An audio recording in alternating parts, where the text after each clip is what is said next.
Hello student, कैसे हैं आप लोग। आशा करता हूँ आप लोग ठीक होंगे।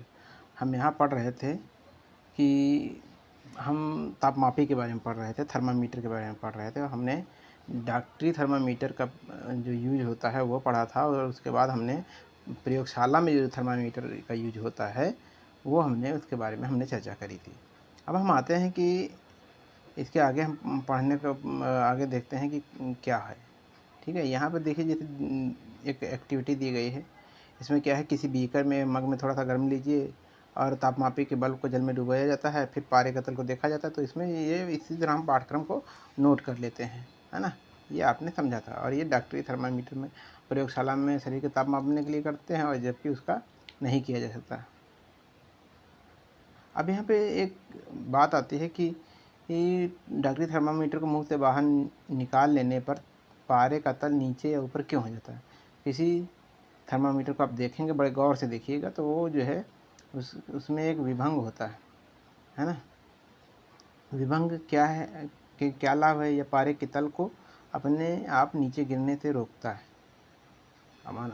अब इसे बूझो ने यह जानने के लिए उत्सुक है कि तापमापी का बल्ब किसी धातु के संपर्क में आता है या तो पारे का तल में परिवर्तन क्यों होता है। ये देखिए, यहाँ पे मैंने बताया था कि पहले अब डिजिटल थर्मामीटर हो गया। तापमापी के प्रयोग पारे के विषय में अनेक चिंताएं हैं। पारा एक विषाक्त पदार्थ है, यदि तापमापी टूट जाती है तो पारा इसका निपटाना अत्यंत कठिन होता है। आजकल आंखिकी तापमापी या डिजिटल थर्मामीटर, जैसे पारा टूट गया, आपके मुंह में ही रखा हुआ है या पहले टूटा हुआ है तो आपके मुंह में चला गया, तो जो इससे आपको क्या होता है, आपको हानि हो सकती है। और इस हानि की समस्या से निपटने के लिए क्या किया गया कि इस हानि की समस्या को निपटने के लिए हम डिजिटल थर्मामीटर का यूज़ करते हैं। अब ऊष्मा का स्थानांतरण क्या होता है।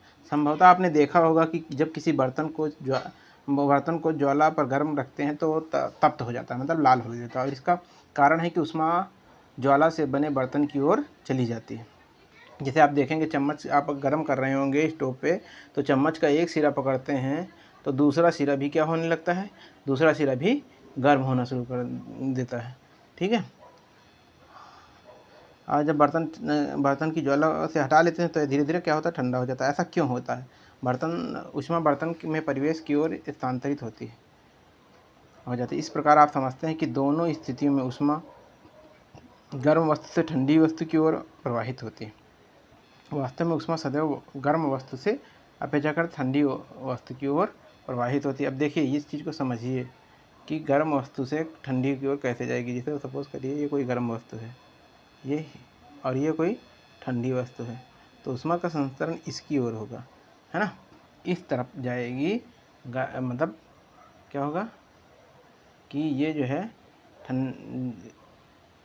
ऊष्मा का प्रवाह इस साइड से होगा और यहाँ से ये गर्म इसकी ओर जाएगा, है ना। गर्म वाला जो है इधर आएगा और ठंडे वाले अणु जो है इधर तरफ चले जाते हैं। ट्रांसफर बदलने की यूँ कहा जाए कि ऐसी प्रोसीजर चालू रहती है। जैसे चम्मच का एक सिरा आप देखते हैं कि आप फ्लेम पे रख देते हैं, है ना। ये चम्मच है सपोज करिए, और यहाँ पर आप एक बर्नर सेट कर दीजिए, है ना, और ये इसको गर्म करिए। गर्म करेंगे तो क्या करेंगे, इस सिरे को अगर जो आप पकड़े हुए हैं, इस छोटे वाले सिरे को, तो क्या होगा, धीरे धीरे यहाँ पर ठंडा टेम्परेचर है, कोल्ड है ना, और ये कितना है, हॉट है। और ये सिचुएशन क्या हो जाएगी कि ये जो है यहाँ से प्रवाहित होगा इधर से, और यहाँ से इधर की ओर आएगा। तो यूँ कहा जाए कि किधर से होगा, हमेशा ऊष्मा सदैव गर्म से अपेक्षाकृत ठंडी वस्तु की ओर प्रवाहित होती है। पहली ये जानना चाहते हैं कि क्या इसका ताप का अर्थ यह है दो वस्तुओं का ताप अर्थात ताप समान हो तो ऊष्मा स्थानांतरित होगी कि नहीं होगी। अब ये बताया गया है कि ऐसी स्थिति आ जाती है जब दोनों वस्तुओं का ताप क्या हो जाता है, समान हो जाता है, तब क्या स्थिति होगी। चलिए, इसके लिए एक क्रियाकलाप दिखाया गया है, इसको समझते हैं। यदि एल्युमिनियम या लोहे जैसी किसी धातु की छड़ अथवा चिपटी हुई पट्टी लीजिए, छड़ पर मोम की के छोटे छोटे क्या करें, टुकड़े हमने चिपका दिए हैं और इन टुकड़ों में लगभग समान दूरी पर होना चाहिए। छड़ के एक सिरे पर एक प्रयोगशाला स्टैंड पर विकसित करना है। और क्या देखते हैं हम कि इनको गर्म कर देंगे। जब इसको गर्म करते हैं तो क्या करते हैं, देखते हैं कि पहले जो है, पहले सिरा पहला गर्म होता है और जो पास का मोम का टुकड़ा है वो जल्दी गिरना शुरू हो रहा है। और कौन सा टुकड़ा सबसे पहले गिरेगा, आप समझ जाइए कि जो पास होगा वही गिरेगा, है ना। देखिए इसमें देखिए पास वाला टुकड़ा पहले गिरा हुआ है ना। धीरे धीरे ये जो है ताप क्या होगा, बढ़ता हुआ जाएगा, और बढ़ते हुए ताप देखिए यहाँ से शुरू हो रहा है और ये ठंडे की ओर जा रहा है। कहाँ से? गर्म से ठंडे की ओर जा रहा है। और जैसे जैसे पास में है इसका टेम्परेचर, फिर इसका टेम्परेचर, ये वाला गलेगा, फिर इसके बाद ये वाला गलेगा, है ना। तो ये प्रक्रम होगा। पहले वाला जो निकट वाला है जल्दी गिर जाता है। इतने नहीं कहा जाए कि निकट के सिरों से दूसरे सिरों के स्थानांतरण होता है, लेकिन धीरे धीरे, पहले निकट वाले पे होगा फिर दूर वाले पे होगा। वह प्रक्रम जिसमें ऊष्मा किसी वस्तु के गर्म सिरे से ठंडे सिरे को स्थानांतरित होती है वो क्या कहलाती है? चालन कहते हैं। अब ये प्रक्रिया जो है, जो गर्म से ठंडी की ओर चल रही है, ये चालन की प्रक्रिया कहलाएगी। वह प्रक्रिया जिसमें ऊष्मा किसी वस्तु के गर्म सिरे से ठंडे सिरे की ओर स्थानांतरित होती है चालन कहलाता है। ठोसों में ऊष्मा प्रायः चालन के प्रक्रम से स्थानांतरित होती है। ये सबसे ज़्यादा इम्पोर्टेंट है, देख लीजिए इसको कि क्या कह रहा है कि जो ठोस होते हैं उनमें ऊष्मा क्या होते हैं, प्रायः चालन के प्रक्रम से होती है और एक सिरे से दूसरे सिरे को स्थानांतरित होती है या गर्म सिरे से ठंडे सिरे को स्थानांतरित होती है। इस प्रक्रिया को चालन कहते हैं या ऊष्मा का चालन कहते हैं। अब बात है, क्या सभी पदार्थों में ऊष्मा के चालन आसानी से हो जाता है?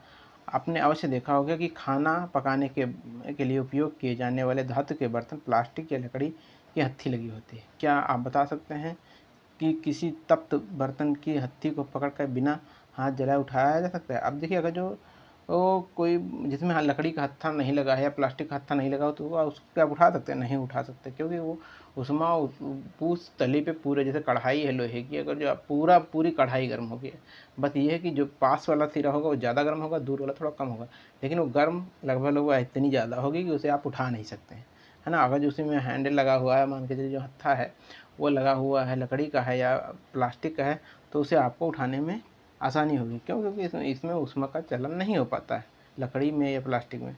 किसी बर्तन या बीकर में गर्म पानी लेना है और उसमें इस्पात की चम्मच या प्लास्टिक का एक स्केल और पेंसिल इनको सबको एकत्र करके इन सभी वस्तुओं को गर्म पानी में डुबोना है। कुछ देर तक प्रतीक्षा करना और चेक करना है कि कैसे कैसे किसमें किसमें ऊष्मा पार कर रही, किसमें किसमें नहीं हो रही। जो पदार्थ अपने से होकर ऊष्मा को आसानी से जाने देते हैं वो चालक कहलाते हैं। मतलब जिसमें से ऊष्मा आसानी से प्रवाहित हो रही है, यानी कि लगभग सभी धातु में क्या होते हैं, ऊष्मा का चालन होते हैं। इनके उदाहरण हैं एल्युमिनियम, आयरन और कॉपर। जो पदार्थ अपने से होकर ऊष्मा को आसानी से नहीं जाने देते हैं ऊष्मा को कुचालक कहते हैं। जैसे कि लकड़ी हो गई, इसमें क्या होता है, ऊष्मा का चालन नहीं होता। प्लास्टिक हो गई, लकड़ी हो गई। कुचालकों को ऊष्मारोधी भी कहते हैं। जल तथा वायु ऊष्मा के कुचालक हैं। इन पदार्थों में ऊष्मा संस्तरण कैसे होता है, आइए पता करते हैं कैसे होता है। इसमें एक गोल बेंदी का फ्लास्क लेना है, यदि फ्लास्क उपलब्ध ना हो तो बीकर ले लेना है। इसे जल से 2/3 भर दीजिए और इसे किसी तपाई पर रख दीजिए, मतलब इसको गर्म करना है।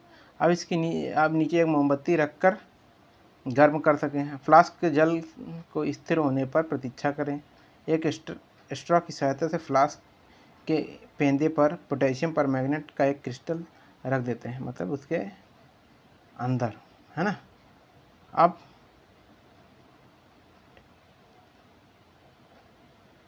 क्रिस्टल के नीचे मोमबत्ती जलाकर जल को गर्म करना है। गर्म करने पर हम क्या देखते हैं, जब जल गर्म होता है तो ज्वाला के पास का जल गर्म हो जाता है और गर्म जल ऊपर उठता है। इसके गर्म जल के आसपास का जल जो होता है, ठंडा जल उसका स्थान ले लेता है। देखिए यहाँ पर क्या हो रहा है, गर्म जल आ रहा है और देखिए यहाँ पे क्या होता है कि यहाँ जो पहले स्टार्टिंग की कंडीशन है, यहाँ वाला ये क्या है, अभी यहाँ पे क्या है, ठंडा है, लेकिन ये इधर क्या है, ऊपर का कोल्ड कंडीशन में है ना, और यहाँ हॉट है। तो ये क्या होगा, ये इधर की ओर जाएगा और ठंडा वाला इधर की ओर जाएगा, है ना। तो इससे ये कहता है, फिर यह जल भी गर्म हो कर ऊपर उठता है। आसपास से जल फिर इसके स्थान पर आ जाता है। यह प्रक्रिया तब तक होती रहती है जब तक कि सारा जल गर्म न हो जाए। इस ऊष्मा के स्थानांतरण की विधि को क्या कहते हैं, संवहन कहते हैं। ऊष्मा स्थानांतरण की इस विधि को संवहन कहते हैं। देखिए समझिए, पहले वाली विधि क्या थी, चालन थी, अब ये क्या हुई, संवहन हुई, है ना। वायु में ऊष्मा का स्थानांतरण किस प्रकार होता है? धुआं किस दिशा में जाता है? ऊष्मा स्रोत के पास की वायु गर्म होकर ऊपर उठ जाती है। इस प्रकार यह वायु भी गर्म हो जाती है और यह प्रक्रिया चलती रहती है ना। अब एक एक्टिविटी दिखाई गई है कि एक मोमबत्ती को जलाना है, अपने हाथ की ज्वाला के ऊपर और दूसरे हाथ को ज्वाला के पार्श्व में रखिए। क्या आपको दोनों स्थान पर समान गर्मी का अनुभव करते हैं? एक पास में रखते हैं, यदि नहीं तो कौन सा हाथ अधिक गर्म होगा? जो ऊपर वाला होगा या पास वाला होगा? ऐसा क्यों होता है? ऊष्मा का स्थानांतरण संवहन द्वारा होता है। सावधान, अपने हाथों को ज्वाला से सुरक्षित दूरी पर रखें जिससे कि वो जले नहीं तो जल जाएंगे तो आपको समस्या होगी। अब देखिए यहाँ पर बहुत इंटरेस्टिंग चीज़ आप जानने वाले हैं। ध्यान दीजिए, ऊपर की ओर की वायु संवहन द्वारा गर्म होती है, इसलिए ज्वाला से ऊपर का हाथ गर्मी का अनुभव करता है। अब साइड वाला क्या होगा? संवहन द्वारा गर्म नहीं हो पाता, इसलिए क्योंकि वो गैस के साथ में ऊपर जा रही है लो, है ना। तो लो ऊपर जा रही है तो संवहन के द्वारा जा रही है हीट, और क्या होगा कि आपको ज़्यादा गर्मी महसूस होगी। पार्श्व की वायु संवहन द्वारा गर्म नहीं हो पाती, इसीलिए यह वायु लौ के ऊपर की वायु जैसी गर्म नहीं लगती। तटीय क्षेत्रों में रहने वाले, अब देखिए यहाँ पर से समझिए क्या है। तटीय क्षेत्रों में रहने वाले लोग एक मनोरंजक परिघटना का अनुभव करते हैं।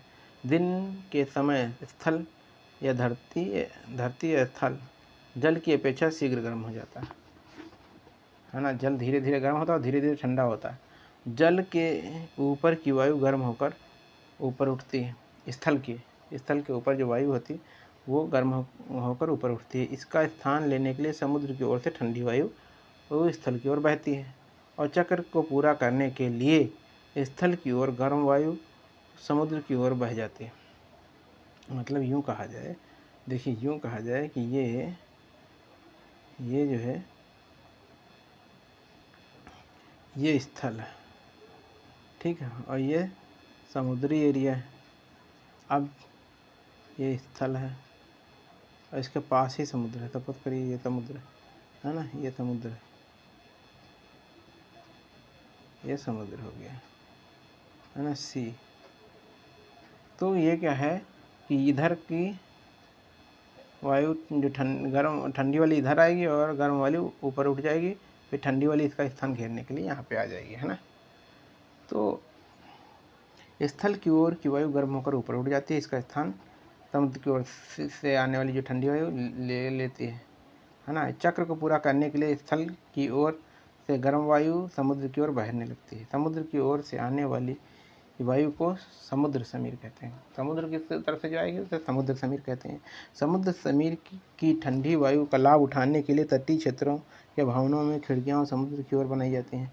रात्रि में यह प्रक्रम ठीक विपरीत होता है। मतलब रात्रि में क्या होगा, रात्रि में जो है अब क्या होगा, समुद्र का जल स्थल की अपेक्षा धीमी गति से ठंडा होता है। जल मैंने कहा था कि धीमी गति से गर्म भी होता है और धीमी गति से ठंडा होता है, इसलिए स्थल की ओर से ठंडी वायु समुद्र की ओर बहती है। अब स्थल से वो मतलब स्थल है वो जल्दी गर्म हो रहा तो जल्दी ठंडा भी हो रहा, तो ये उल्टा प्रक्रिया चलने लगती है।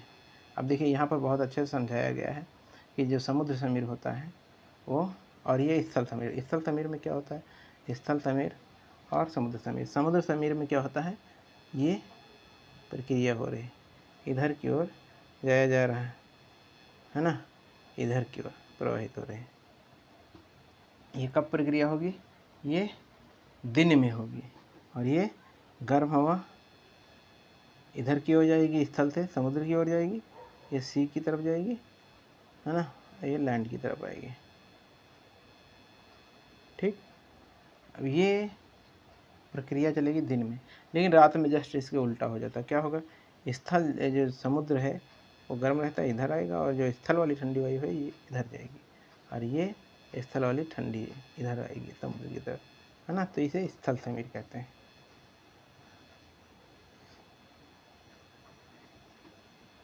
जब हम धूप में खड़े होते हैं तो हमें गर्माहट का अनुभव करते हैं। सूर्य से हम तक की ऊष्मा कैसे पहुँचती है, चालन अथवा संवहन द्वारा हम तक नहीं पहुँचती, क्योंकि इन दोनों प्रकारों में ऊष्मा का स्थानांतरण के लिए माध्यम आवश्यक है। क्योंकि पृथ्वी और सूर्य के बीच के अधिकांश स्थान में कोई भी माध्यम नहीं है। जैसे पहले वायुमंडल कुछ दूरी पर ख़त्म हो जाता है, फिर वहाँ पे कोई माध्यम ही नहीं बचता है।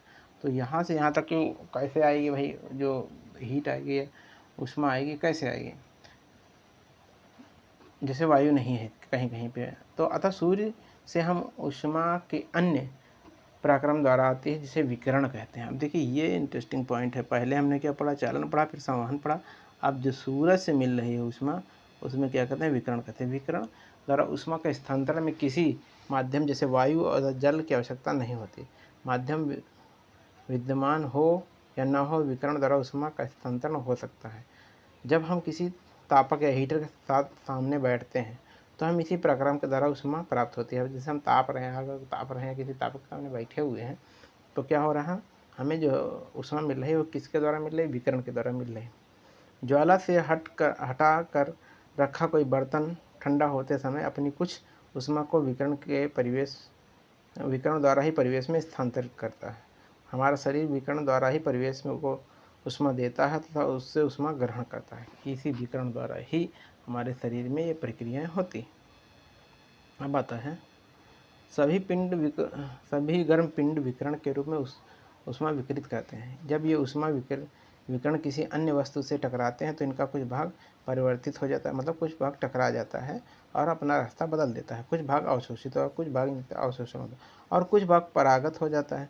ऊष्मा के अवशोषित भाग के कारण वस्तु का ताप बढ़ जाता है। अब जो ताप उसका ग्रहण करेगा, अवशोषण करेगा, तो वस्तु का ताप तो बढ़ ही जाएगा, क्योंकि वो ले रहा है उसमें। धूप में जाते समय आपको छत का उपयोग करने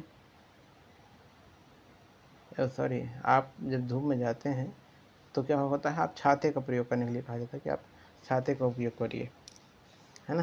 छाते का उपयोग करने की सलाह दी जाती है कि आप छाते का। अब सर्दियों तथा गर्मियों में हमारे पहनने के वस्त्र, इसके बारे में जानते हैं। गर्मियों में हम हल्के रंगों के वस्त्रों को वरीयता देते हैं। जैसे जब पाठ की शुरुआत करी गई थी तो इसी बात पे चर्चा करी गई थी कि गर्मियों में हल्के रंग के वस्त्रों को वरीयता दी, तो सर्दियों में गहरे रंग के वस्त्र पहने जाते हैं। मतलब उसमें कहा गया था कि रेसे होते हैं एनिमल वाले, और वो कौन से थे, प्लांट, जो प्लांट वाले थे। अब इसमें देखिए एक एक्टिविटी दिखाई गई है। टीन के बर्तन एक जैसे दो डिब्बे लेना है। इनमें से एक के बाहरी पृष्ठ को काला कर देना है, दूसरे पृष्ठ को सफ़ेद करके रख दीजिए। दोनों डिब्बे में बराबर मात्रा में जल भरना है और दोपहर के समय 1 घंटे के लिए धूप में रख देना है। दोनों डिब्बों से भरे जल को तापों को मापना है। क्या आपको दोनों डिब्बों में कुछ अंतर दिखेगा? क्यों? क्योंकि काले वाला ऊष्मा का अवशोषण कर रहा है। छूकर आप दोनों का अनुभव कर सकते हैं।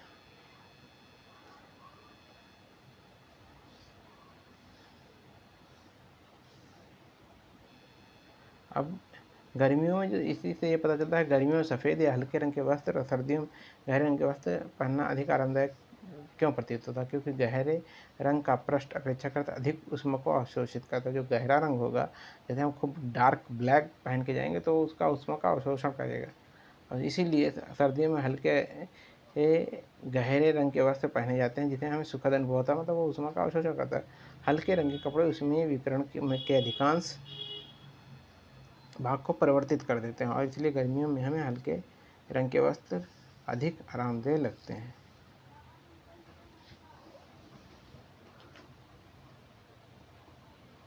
हाँ, अब इसमें बताया गया कि हम अपने घरों को ठंडा या गर्म रखने के लिए कोयला, लकड़ी जैसे ईंधन और विद्युत का उपयोग करते हैं। क्या ऐसे वाहन बनाना संभव है जिन पर बाहर की गर्मी या सर्दी का कोई प्रभाव न पड़े? भवन की बाहरी दीवार को यदि ऐसा बनाया जाए कि उनके बीच में वायु की एक परत बंद हो जाए, तो ऐसा संभव किया जा सकता है। ऐसी विधि का निर्माण भवन की खोखली ईंटों का उपयोग किया जाए तो आजकल उपलब्ध है। मतलब अगर जो हम दोनों दीवारों के बीच में थोड़ी सी जगह छोड़ देते हैं, दो दीवार ऐसा बनाते हैं कि बीच में वायु रहे या कोई ऐसा रहे जिसमें खोखलापन हो, तो इससे क्या होगा, जो ठंडा है अंदर का तापमान अंदर वाला रहेगा, बाहर का तापमान बाहर वाला रहेगा, है ना। सर्दियों में हम ऊनी वस्त्र पहनते हैं और ऊष्मारोधी, ये ऊन क्या होता है, ऊष्मारोधी होता है। इसके अतिरिक्त ऊन के रेशों के बीच में वायु फंसी रहती है। यह वायु हमारे शरीर को ऊष्मा के ठंडे परिवेश की ओर विपरीत होने से रोकती है और हमें उष्णता का अनुभव कराती है। मान लीजिए सर्दियों में आपको एक मोटे कंबल अथवा एक के ऊपर एक जुड़े 2 पतले कंबलों में किसी एक का चुनाव करके उपयोग करने की छूट दी जाए, तो इनमें आप किसमें चुनेंगे? अब देखिए 2 वाला में क्या होगा कि वायु के परत विद्यमान है ना? अब ये चैप्टर कंप्लीट होता है। देखिए सेल्सियस क्या होता है? सेल्सियस स्केल अधिकतम न्यूनतम मापी चालन उष्मारोधी, ये प्रमुख शब्दावलियाँ हैं। आज हमें सीखा क्या क्या आपने कि मानव शरीर का तापमान कितना होता है? मानव शरीर का तापमान 37 डिग्री सेंटीग्रेड होता है। किसी वस्तु की उष्णता की कोटि ज्ञात करने के लिए हम सदैव स्पर्श इंद्रियों पर विश्वास नहीं कर सकते हैं, क्योंकि क्योंकि ये कभी कभी ये धोखा भी दे देते हैं। किसी वस्तु के ताप की उष्णता की कोटि किसी वस्तु की उष्णता की कोटि की माप है। ये तापमापी वह युक्ति है जिसमें ताप को मापा जाता है। अब डक्टी थर्मामीटर के बारे में बताया गया, यहाँ से यहाँ तक की इसकी रेंज होती है, और जो प्रयोगशाला वाला होता है वो -10 डिग्री सेंटीग्रेड से 10 तक होता है ना। अब ऊष्मा उच्च ताप के पिंड से निम्न ताप के पिंड की ओर स्थानांतरित होती है। एक वस्तु से दूसरी वस्तु में तीनों पराक्रम से स्थानांतरित हो सकती है। ऊष्मा कौन कौन से होते हैं? चालन होता है, संवहन होता है, विकिरण होता है। प्राय ठोसों में चालन द्वारा स्थानांतरित होते, द्रवों और गैसों में ऊष्मा संवहन द्वारा स्थानांतरित होता है, जबकि विकिरण द्वारा ऊष्मा का स्थानांतरण के किसी माध्यम की आवश्यकता नहीं होती। जो पदार्थ अपने से ऊष्मा होकर आसानी से प्रवाहित होने देते हैं उनमें ऊष्मा के चालक होते हैं, जो नहीं प्रवाहित होने देते हैं ऊष्मा के कुचालक होते हैं। गहरे रंग की वस्तुएं हल्के रंग की अपेक्षा ऊष्मा की विकिरण की अच्छी अवशोषक होती हैं, गहरे रंग की। यही कारण है कि हम गर्मियों में हल्के रंग की वस्तुओं को अधिक आराम का अनुभव करते हैं, सर्दियों में ऊनी वस्त्र गर्म करते हैं, जिसका कारण यह है कि ऊन उष्मारोधी तथा रेशों के बीच वायु फंसी रहती है, इसीलिए हमें क्या होता है? गर्मी का अनुभव होता है। यह चैप्टर कंप्लीट होता है। इसको पढ़िएगा, वीडियो को लाइक करिए, शेयर करिए, सब्सक्राइब करिए। Okay, bye.